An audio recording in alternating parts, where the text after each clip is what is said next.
നമസ്കാരം പ്രിയപ്പെട്ട പ്രേക്ഷകരെ, എല്ലാവർക്കും മലയാളി വാർത്തയിലേക്ക് സ്വാഗതം. കഴിഞ്ഞ ദിവസങ്ങളൊക്കെ ഉയർന്ന ഒരു ചോദ്യമായിരുന്നു, ഈ മുഖ്യമന്ത്രി കസേരയ്ക്ക് വേണ്ടി നേതാക്കന്മാർ തമ്മിൽ തല്ലുകൂടുമ്പോൾ പ്രതികരിക്കേണ്ട ചിലരുണ്ട്.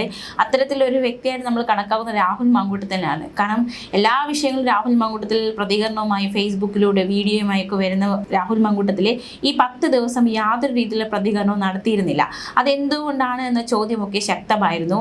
എന്നാൽ ഇതാ കഴിഞ്ഞ ദിവസം മുൻ പ്രതിപക്ഷ നേതാവിനെ മുഖ്യമന്ത്രിയായി പ്രഖ്യാപിച്ചതിൽ സന്തോഷം പ്രകടിപ്പിച്ച് രാഹുൽ മാങ്കൂട്ടത്തിൽ ഒരു ഫേസ്ബുക്ക് പോസ്റ്റ് പങ്കുവച്ചു. അതിന് തൊട്ട് പിന്നാലെ തന്നെ പ്രതിപക്ഷ നേതാവ് ആരാണെന്ന് അറിഞ്ഞതിന് പിന്നാലെ പിണറായിയും വിമർശിച്ചുകൊണ്ട് രാഹുൽ മാങ്കൂട്ടത്തിൽ ഒരു ഫേസ്ബുക്ക് പോസ്റ്റ് പങ്കുവച്ചിരുന്നു. പിണറായി വിജയനെ പ്രതിപക്ഷ നേതാവായി തീരുമാനിച്ചു. ആര് തീരുമാനിച്ചു? പിണറായി വിജയൻ. നല്ല കിഡിലോസ്കി പാർട്ടി എന്ന് പറഞ്ഞ് CPM-നെ അതിരൂക്ഷമായി വിമർശിച്ചുകൊണ്ടുള്ള ഫേസ്ബുക്ക് പോസ്റ്റാണ് രാഹുൽ മാങ്കൂട്ടത്തിൽ പങ്കുവച്ചിരിക്കുന്നത്. അപ്പോൾ തിരിച്ചും ഒരു ചോദ്യങ്ങൾ ഉയരുന്നുണ്ട്. കഴിഞ്ഞ 10 ദിവസം കേരള ജനതയും കണ്ടു നിങ്ങളുടെ കിഡിലോസ്കി പാർട്ടിയെക്കുറിച്ചുള്ള എങ്ങനെയാണ് നിങ്ങളുടെ കിഡിലോസ്കി പാർട്ടി ആയിരിക്കുന്നത് കഴിഞ്ഞ 10 ദിവസം കൊണ്ട് കേരളക്കാരെ കണ്ടു കഴിഞ്ഞു രാഹുലെ എന്നതടക്കമുള്ള കമൻറ്റുകളൊക്കെ നിറയുന്നുണ്ട്. അത്തരത്തിൽ ചില കമൻറ്റുകളാണ് നമ്മൾ നോക്കാൻ പോകുന്നത്. എന്താണ് മുൻ മുഖ്യമന്ത്രി പിണറായി വിജയൻ പ്രതിപക്ഷ നേതാവായപ്പോൾ അതിനെ വിമർശിച്ചു കൊണ്ടുവന്ന രാഹുൽ മാങ്കൂട്ടത്തിന് കീഴിൽ ജനങ്ങൾക്ക് എന്താണ് പറയാനുള്ളതെന്ന് നോക്കാം. താങ്കളുടെ കിഡിലോസ്കി പാർട്ടി കഴിഞ്ഞ 10 ദിവസം കൊണ്ട് ഞങ്ങൾ കണ്ടു രാഹുലെ, ജനത്തെ പേടിച്ച് വീഡിയോ മുഖ്യനാക്കാതിരുന്നെങ്കിൽ താങ്കളുടെ കിഡിലോസ്കി പാർട്ടിയുടെ അവസ്ഥ കാണാമായിരുന്നു രാഹുലെ എന്നാണ് ഒരാൾ ഫേസ്ബുക്കിൽ കമന്റ് ചെയ്തിരിക്കുന്നത്. 10 ദിവസം അടികൂടി കാലുവാരി മൂട് താങ്ങി മുഖ്യമന്ത്രിയെ പ്രഖ്യാപിച്ച നിന്റെ പാർട്ടി മാസ്, മുഖ്യമന്ത്രിയെ പ്രഖ്യാപിച്ച് മണിക്കൂറുകൾക്കുള്ളിൽ പ്രതിപക്ഷ നേതാവിനെ തീരുമാനിച്ച കമ്മ്യൂണിസ്റ്റ് പാർട്ടി മോശം. ഇത്തരത്തിൽ വിമർശിക്കാൻ എങ്ങനെ സാധിക്കുന്നു എന്ന തരത്തിലൊരു കമന്റ് വന്നിട്ടുണ്ട്. മാത്രമല്ല മറ്റേത് പഴയ വിജയൻ, ഇത് പുതിയ വിജയൻ, പക്ഷെ ഞങ്ങൾക്ക് പഴയ വിജയനെയും പേടിയില്ല പുതിയ വിജയനെയും പേടിയില്ല എന്ന് മറ്റൊരു വ്യക്തി കുറിക്കുന്നുണ്ട്. Love you son in law and back is missing in the glass എന്ന് പറഞ്ഞ് മറ്റൊരു വിമർശന കമന്റ് നിറയുന്നുണ്ട്. മാത്രമല്ല രാഹുൽ മാങ്കൂട്ടത്തിനെ കോൺഗ്രസിൽ നിന്നും പിടിച്ചു പുറത്തിട്ട VD സതീശൻ മുഖ്യമന്ത്രിയായി എന്ന് പറഞ്ഞ് മറ്റൊരാൾ കമന്റ് കുറിച്ചിട്ടുണ്ട്. ഇത്തരത്തിൽ കമ്മ്യൂണിസ്റ്റ് പാർട്ടി ഒരിക്കലും കേരളത്തിൽ ഇല്ലാതെ ആകരുതെന്ന് ആഗ്രഹമുണ്ട്, പക്ഷേ വിജയൻ തീരുമാനിച്ചിറങ്ങിയിരിക്കുക, പുക കണ്ടേ അടങ്ങുമെന്ന് അതായത് അവരെ വിമർശിച്ചുകൊണ്ടുള്ളൊരു കമന്റ് ഇട്ടിട്ടുണ്ട്. അത്തരത്തിൽ നിയമസഭയെ കിടുകിടയെ വിറപ്പിക്കാൻ അയാൾ വരുന്നു, നോട്ട് PR ടീം കറക്റ്റായിട്ട് എഴുതി കൊടുക്കണം, ആശാൻ അത് നോക്കി വായിക്കും, ബാക്കി വെല്ലുവിളികളൊക്കെ അങ്ങ് ഫേസ്ബുക്കിൽ.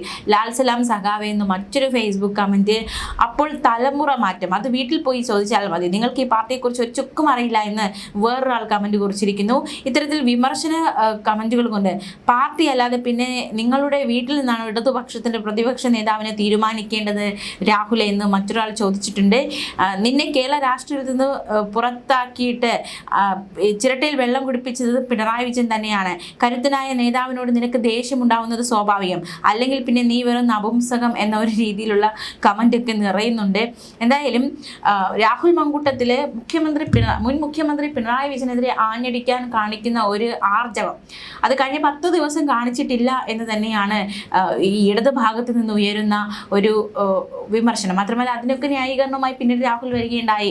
എന്തുകൊണ്ട് താൻ ഈ ഒരു വിഷയത്തിൽ ഇടപെട്ടിട്ടില്ല, അല്ലെങ്കിൽ എന്തുകൊണ്ട് താൻ ഈ വിഷയങ്ങളൊന്നും മറുപടി പറഞ്ഞില്ല എന്ന തരത്തിലൊരു വീഡിയോ പിന്നീട് രാഹുൽ മാങ്കൂട്ടത്തിൽ പങ്കുവയ്ക്കുകയുണ്ടായി. എന്തായാലും കോൺഗ്രസിനെ മുഖ്യമന്ത്രി ആയിരിക്കുകയാണ്, മുഖ്യമന്ത്രി VD സതീശനായി മാറിയിരിക്കുകയാണ്. വലിയ രീതിയിലുള്ള ആഘോഷം ഇപ്പോൾ മുഖ്യമന്ത്രിയായി VD സതീശൻ അദ്ദേഹം പലയിടങ്ങളിലും സന്ദർശനം നടത്തുകയാണ്. ഇന്ന് G കാർത്തികേയന്റെ വീട്ടിലടക്കം അദ്ദേഹം എത്തുകയുണ്ടായി. അതേസമയം 3 പേരാണ് ഈ ഒരു മുഖ്യമന്ത്രി കസേരയ്ക്ക് വേണ്ടി പിടികൂടിയത്. ഒന്ന് KC വേണുഗോപാൽ, 2 VD സതീശൻ, 3 രമേശ് ചെന്നിത്തല. അത്തരത്തിൽ VD സതീശൻ മുഖ്യമന്ത്രി ആകുന്നു, മറ്റ് 2 പേരെ എന്തു പറഞ്ഞ് അനുനയിപ്പിക്കുമെന്ന ചോദ്യം ബാക്കിയായിരുന്നു. ഇപ്പോൾ ഇതാ KC വേണുഗോപാൽ കഴിഞ്ഞ ദിവസം തന്നെ പ്രതികരിച്ചു. പാർട്ടിയുടെ ഈ തീരുമാനത്തിൽ താൻ പൂർണ്ണ സംതൃപ്തവാനാണ്, പാർട്ടി എടുത്ത തീരുമാനത്തിനൊപ്പം നിൽക്കുന്നു എന്ന രീതിയിലുള്ള പ്രതികരണം KCയുടെ ഭാഗത്തു നിന്നുണ്ടായി. പക്ഷേ രമേശ് ചെന്നിത്തല കലിപ്പിൽ തന്നെയാണ്. അദ്ദേഹം കഴിഞ്ഞ ദിവസം മീറ്റിങ്ങിലൊന്നും പങ്കെടുത്തില്ല. മാത്രമല്ല അദ്ദേഹം രാജിയിലേക്ക് പോവുകയാണോ എന്ന തരത്തിലുള്ള ഒരു ചോദ്യമൊക്കെ വരുന്നുണ്ട്. പാർട്ടി ഒരു പിളർപ്പിലേക്ക് പോവുകയാണോ എന്നൊരു ചോദ്യം കൂടി നിലവിൽ ശക്തമാണ്. എന്തായാലും ഈ ഒരു വിഷയത്തെക്കുറിച്ച് രാഷ്ട്രീയ നിരീക്ഷകൻ രാജേന്ദ്രൻ പന്തളം മലയാളി വാർത്തയോട് സംസാരിച്ചിരിക്കുകയാണ്. അദ്ദേഹത്തിന്റെ പ്രതികരണത്തിലേക്ക്. ലീഗ് ഭരിക്കും കേരള മണ്ണിൽ, ലീഗ് പറയും നിയമങ്ങൾ.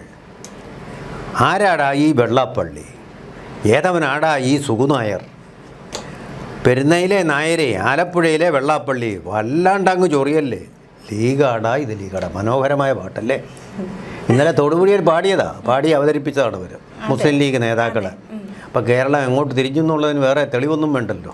ലീഗിന്റെ കാരണം സപ്പോർട്ട് ഉണ്ടെങ്കിൽ പോലും ആ ലീഗാണ് യഥാർത്ഥ ഹൈക്കമാൻഡ്. അവിടെ സോണിയാഗാന്ധിയൊക്കെയുള്ള കമാൻഡ് എന്ന് പറയുന്നത് ലോ കമാൻഡുമായിട്ട് മാറ്റി വെച്ചിരിക്കുക. അപ്പോൾ അടിമുടി കേരളം മാറി, അലകും പിടിയും മാറി കഴിഞ്ഞു. അതിൻ്റെയാണ് ഈ പ്രതിധ്വനി കേട്ടത്. നമ്മളിപ്പോൾ ചോദിച്ച ചോദ്യത്തിലേക്ക് ഇനി വരാൻ ടെൻഷനൊന്നും അടിക്കണ്ട. കോൺഗ്രസ്സായിട്ട് പിളരാൻ പോകുന്നില്ല, പക്ഷേ ഘടകകക്ഷികളായിട്ട് പിളരാൻ പോവുക. കാരണം ആവശ്യമില്ലാത്ത ചോദ്യങ്ങൾ ചോദിച്ച് ഘടകകക്ഷികളെ കൂടി ഭിന്നിപ്പിച്ചിരിക്കുക.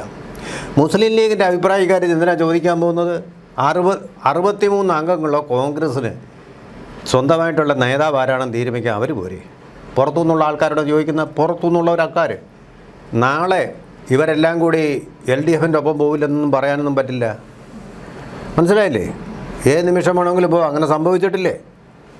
UDFനോടൊപ്പം അതുവരെ നിന്ന കേരള കോൺഗ്രസ് മാറിയില്ലേ, ഇടതുപക്ഷത്തേക്ക് പോകുന്നില്ലേ?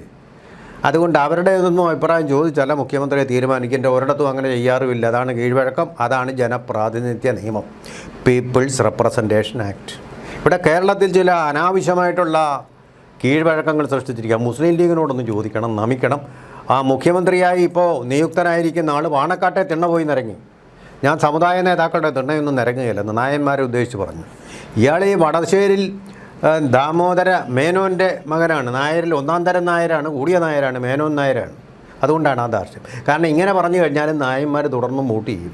മറ്റേതങ്ങനെ അല്ല. ഒരു മുസ്ലിമിനെ മോശമാക്കി കഴിഞ്ഞാൽ മാസമായിട്ട് മുദ്രാവാക്യം വിളിക്കും മുസ്ലിം ലീഗ് ഉൾപ്പെടെ.